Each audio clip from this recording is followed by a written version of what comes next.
What's going on, guys? Aruj again.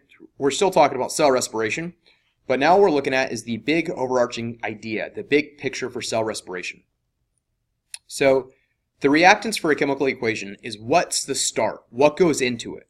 So what goes into cell respiration is glucose and 6 molecules of oxygen. Think about it this way. The glucose is our food. We get glucose from eating. And the 6 oxygen, where do we get that from? We get that from breathing air, okay? Now, the end result is called the products. The end result of cell respiration is 6 molecules of carbon dioxide, 6 molecules of water, and 6 ATP. I'm sorry, it would actually be 38 ATP. Now, what happens to this carbon dioxide? Well, we breathe that out. So we breathe in 6 oxygen, we're going to breathe out 6 carbon dioxide. We're also going to make 6 molecules of water. That's going to stay inside of our cells. And we're going to make some ATP. Another way to look at the same exact reaction is this. C6H12O6. That's the formula for glucose, plus 6 O2. The oxygen that we breathe in isn't just a single oxygen atom. It's actually 2 oxygen atoms bonded together, so it's O2. And we're going to breathe in 6 of those. The end result from that is 6 CO2s plus 6 H2O plus ATP. That's the products. The last way that we're going to look at this same exact equation is by looking at the individual atoms, like this. So this is our molecule of glucose. These are our 6 molecules of oxygen. That's going to give us our 6 CO2s, our 6 water molecules, and then our ATP. Now, there's a law in science, and it's the law of conservation of mass and matter. Nothing is created or destroyed.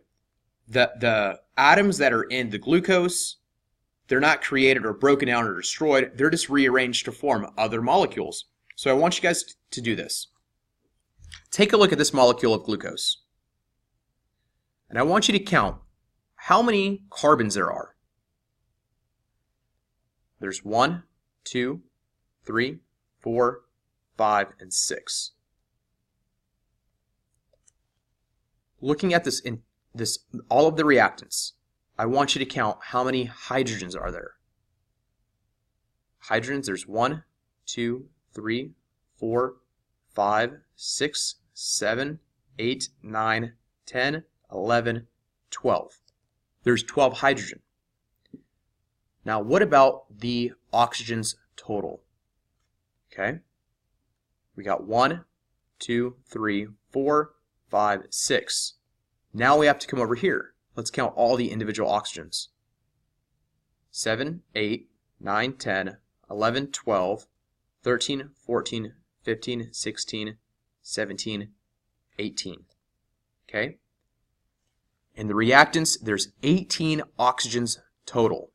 Now, if you look at this formula right here, C6H12O6 plus 6 CO2, well, we see our 6 carbons, we see our 12 hydrogens, and now let's add up these oxygens, and that should equal 18. So this is 6 molecules of O2. So if you times those together, that's 12. Plus O6 right here, that's 18. All of these atoms are accounted for on these reactants. Now, if we look on the product side, it should equal the same. Okay, so let's go ahead and count those up. On the product side now, if we look at the 6 molecules of CO2, let's count up the carbons. 1, 2, 3, 4, 5, 6. 6 carbons on the product side. If we look at the hydrogens, right here, the white ones, we have 1, 2, 3, 4, 5, 6, 7, 8, 9, 10, 11, 12 hydrogens on the product side. Okay? Now finally, what about the total oxygen? That's the red ones. We have 1, 2, 3, 4, 5, 6, 7, 8, 9, 10, 11, 12. Now we got to count the waters. 13, 14, 15, 16, 17, 18. We have 18 oxygen. everything on both sides is completely balanced, okay? Now you may be asking, but Aruj, what about that ATP right there? Well, remember, that ATP was already inside of your cell. It was just in the form of ADP and a phosphate. So that was already inside of your cell. That ADP just got recycled back to ATP. Okay, so we extracted the energy from the bonds in glucose, and we stored that energy in the bonds of ATP, specifically between the second and third phosphate group.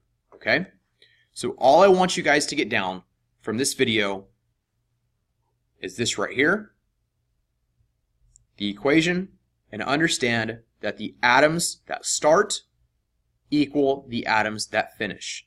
That is true for every chemical reaction. The start always equals what's finished in the products. Okay? That's it for today, guys, and I'll catch y'all next time. Adios.